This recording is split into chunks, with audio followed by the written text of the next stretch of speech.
You've been going through something hard, and somewhere in the middle of it, a thought slipped in that you haven't been able to shake. What did I do to deserve this? Is God punishing me? That question is more common than people admit, and it does something dangerous. It turns your suffering into shame. It makes you feel like a criminal instead of a child. But today, I want to pull that lie out by the root. Because what God is actually doing in your life right now is not what you think. And when you see it clearly, it will change everything. You've been doing your best. You've been faithful. You've been trying to live right, stay prayed up, show up for the people around you. And still, the hard thing came. The painful thing came. The season that didn't make sense came. And when it arrived, the first place your mind went was to guilt. Maybe I'm not praying enough. Maybe I missed something. Maybe God is holding something against me. And that thinking quietly does more damage than the hard season itself. Because once you believe you are being punished, you stop running toward God and you start hiding from Him. Just like Adam in the garden. Pain makes you feel exposed, and feeling exposed makes you want to hide. And hiding from God in the middle of a hard season is the most devastating thing you can do, because it separates you from the only one who can bring you through. So let me say this plainly before we go any further. If you love God and are called according to His purpose, the difficulty you are in is not a courtroom sentence. It is a Father's intention, and there is a massive difference between the two. Go to Hebrews chapter 12. The writer of Hebrews is addressing people in the middle of suffering, real suffering. And rather than explaining it away or giving them a formula to escape it, he gives them the most clarifying truth in all of Scripture on this subject. Listen to verses 6 and 7. For whom the Lord loveth he chasteneth, and scourgeth every son whom he receiveth. If ye endure chastening, God dealeth with you as with sons. For what son is he whom the Father chasteneth not? Did you hear what that said? The proof that you are God's child is not that life is easy. The proof is that God is actively involved in shaping you. A father who loves his child does not leave that child to form themselves. He gets involved. He corrects. He redirects. He allows discomfort when discomfort produces something that comfort never could. And then verse 10 delivers the purpose. He for our profit, that we might be partakers of his holiness. Not for his entertainment, not because he is unmoved by your pain, for your profit, for your gain, so that you might become a partaker, someone who actually shares in his holiness. God is not punishing you into something lesser. He is refining you into something greater. Here is the image that explains everything. Go to Malachi chapter 3, verse 3.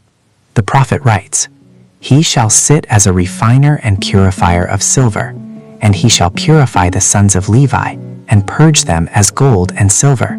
In the ancient world, a silversmith would place raw silver into a furnace, not to destroy it, but to drive out the impurities. The intense heat would cause everything that was not silver to rise to the surface and be removed. And here is the detail that transforms this metaphor into something personal. The silversmith never stepped away from the fire. He sat over it, watching constantly. Because if the silver stayed in the fire one moment too long, it would be ruined. He watched until he could see his own reflection in the surface. That was how he knew it was ready. God is doing that with you right now. He has not stepped away from your fire. He is sitting over it, watching you. And he will not allow the heat to go 1 degree beyond what is necessary. Because the goal is not your destruction. The goal is your reflection. Until he can look at you and see his own image looking back. And then hear what Job said, a man who suffered more than almost anyone in Scripture. In the middle of his pain, with no explanation in hand, Job said these words in chapter 23, verse 10. But he knoweth the way that I take. When he hath tried me, I shall come forth as gold. He knoweth the way. Not God has lost the map. Not God is confused about what's happening. He knoweth every step of this, every tear of this, every night of this. He knows the way you are taking. And the outcome, when the trial has completed its work, is not a broken version of you. It is a gold version of you. And Isaiah 48 verse 10, God's own words confirm it. Behold, I have refined thee, but not with silver. I have chosen thee in the furnace of affliction. Read that again. I have chosen thee in the furnace. Not chosen you for the furnace as a punishment. Chosen you in the furnace. Meaning even inside the heat, you are the chosen one. The affliction did not disqualify you. The affliction is where God declares his claim on you. Write these down. Say them out loud if you need to. God is not punishing you for who you were. He is preparing you for who you are becoming. A silversmith does not sit over metal he plans to discard. God is sitting over your fire because he has not finished with you yet. And this one, the furnace is not the evidence of God's anger. It is the evidence of his investment. I want you to understand something about the nature of this process that most people miss entirely. Hebrews 12 verse 11 says it plainly. Now no chastening for the present seemeth to be joyous, but grievous. Nevertheless afterward it yieldeth the peaceable fruit of righteousness unto them which are exercised thereby. For the present it feels grievous. That is not a spiritual failure. That is an honest acknowledgement of the reality of pain. God is not asking you to pretend the fire doesn't burn. He is not asking you to perform joy you don't feel. The word acknowledges, it is grievous. What you are feeling is real. What you are carrying is real. The weight is real. But look at the next word, nevertheless. In spite of what it feels like right now, afterward, it yields. Afterward. The fruit of this season is not produced during the season. It is produced after the season. And the fruit that comes out of a season of genuine, fire-tested, God-supervised refinement is described as peaceable. Not just peace, but peaceable fruit of righteousness. A depth of character, a steadiness of soul, a quality of life that could not have grown in comfortable soil. It only grows in the furnace. And it only comes to those who stay in the process long enough for the afterward to arrive. Think about what God said through Jeremiah to a people in one of the most devastating seasons in their national history: exile, loss, confusion, displacement. People who had every reason to believe they were being punished and abandoned.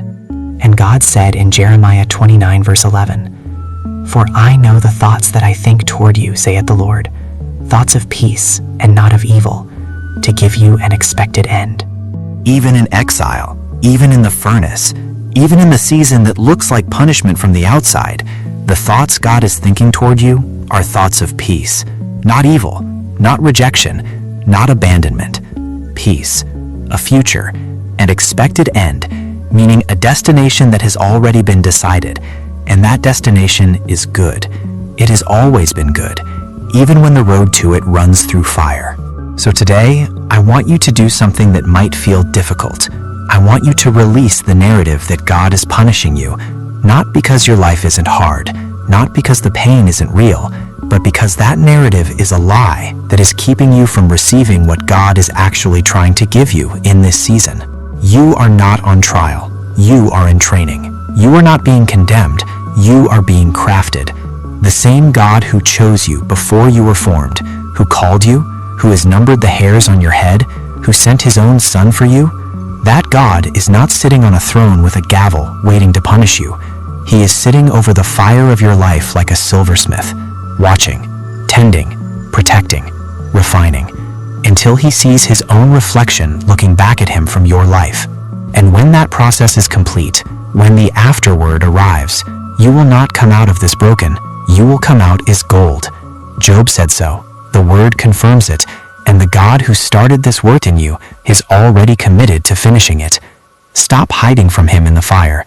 Run toward him in it, because he is already there, and he is working, even now, even here, even in this. If this message reached you today in the middle of something you've been calling punishment, leave a comment below. Just say, I'm being refined, not punished. Let that be your declaration over this season. And if this channel has been walking with you through the hard places, subscribe and stay with us, because every week we come back to the Word and find our way back to truth. You are not being punished. You are being prepared. And what is coming out of this fire is gold.